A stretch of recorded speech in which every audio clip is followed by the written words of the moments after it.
everyone, it's Postcard Storyteller again, here to show you a vintage postcard haul I recently acquired. I actually have another two batches I wanted to share, but this one gets bumped up to the top because it has some very special cards. This is a bunch I bought off of this Facebook group I am a part of called Ephemera Vintage Paper Buy and Sell. And although it is a private group, I will provide a link below in the description just in case you're interested to check them out and apply for membership. So this is a map of Missouri. I don't have this yet.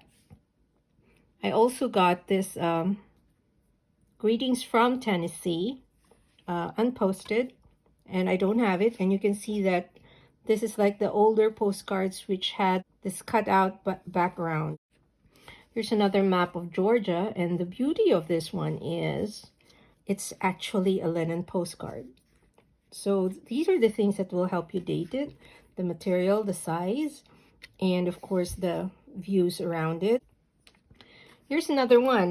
This is relatively newer. It's actually, I think, 1977, if you see here. What made this very interesting to me is I don't have this. I have probably 6 or 8 maps of Florida, and I don't have this. So this to me was a find.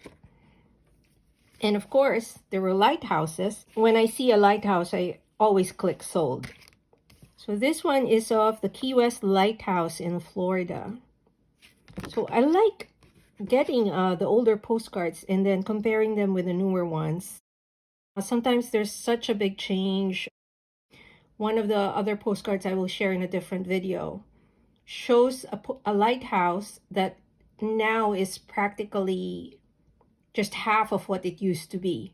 So that to me is very compelling postcard to get because it shows you what something used to look like before neglect and age tore it down. So this one is the one from Key West. This one is a postcard of the old Spanish lighthouse in the Cabrillo National Monument in Point Loma, San Diego, California.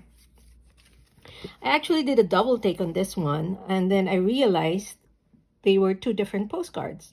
Well, first you had the clouds here, and you had the tree here, which was not present in this one, but it's obviously of the same lighthouse. And you had people up there, so I don't mind. I collect what I can of lighthouse postcards, whether they're new or vintage cards like this one. I would suppose this came from the 70s or even 80s, and I don't really mind. So this one is of the harbor entrance to Lakehead, Ontario, Canada. I'm almost sure I have a modern picture of this one. Then, of course, when I see New York, either through the annotation or the captions, which most vintage postcards have in front, here you go. Or because by sight, I know it's a New York landmark, I click on it and pick it up, especially if it's a New York City postcard.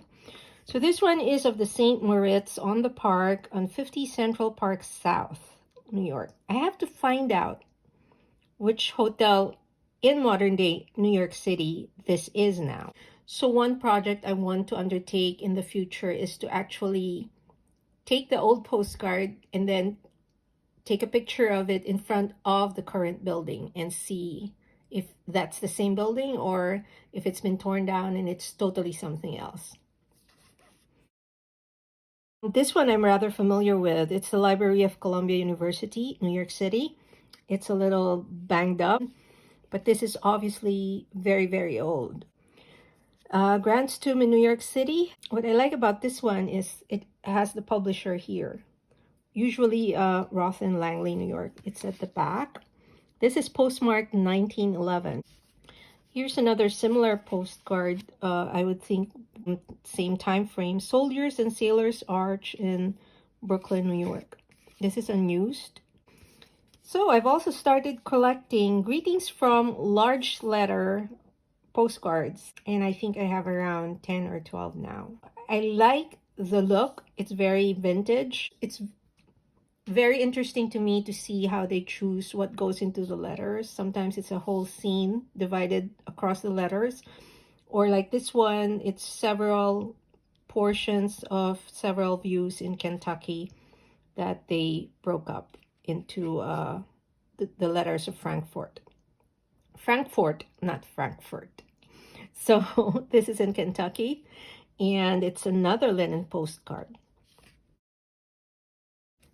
The first one of these actually is what caught my eye.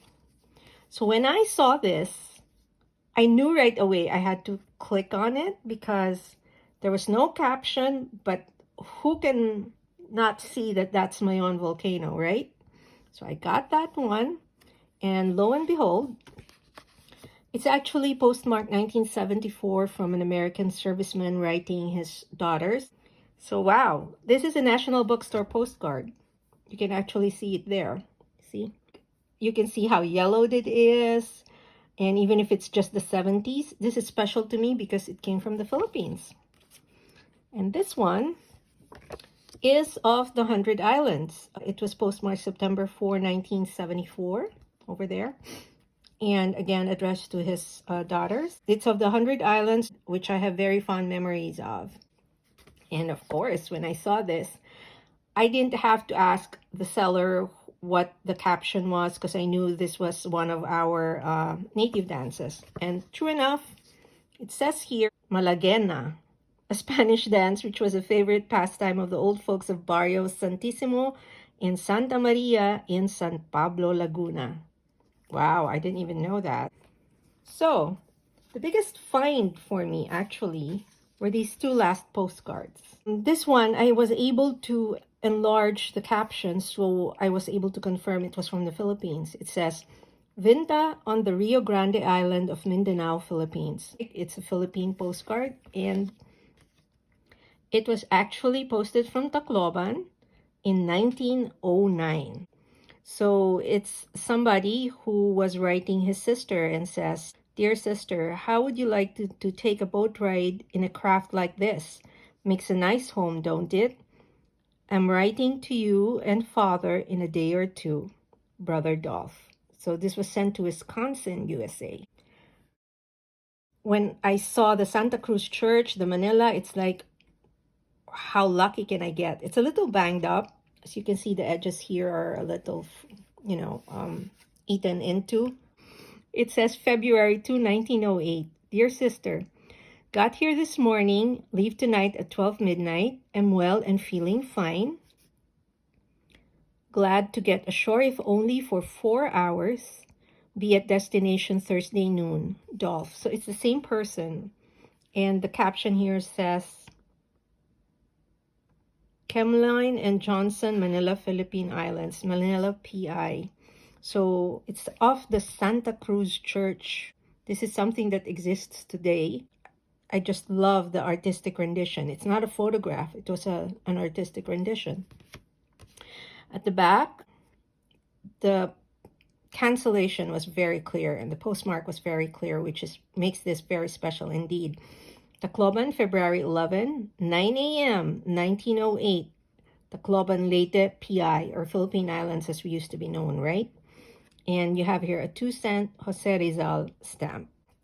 Look at the penmanship, and this is like really just so awe-inspiring. This is history. And for it to have survived, this is over 100 years old now. And now part of my collection, and which really makes it a very, very special postcard haul. So I hope you liked what I shared with you today. I have more to share actually in the coming days. Do click like, subscribe, and reach out to me if you have any comments or questions. I will be sharing more in the coming days, both of my vintage, modern, and other collections, as well as continuing to help fellow postcard collectors improve or go about their postcard collecting in the coming days. Thank you.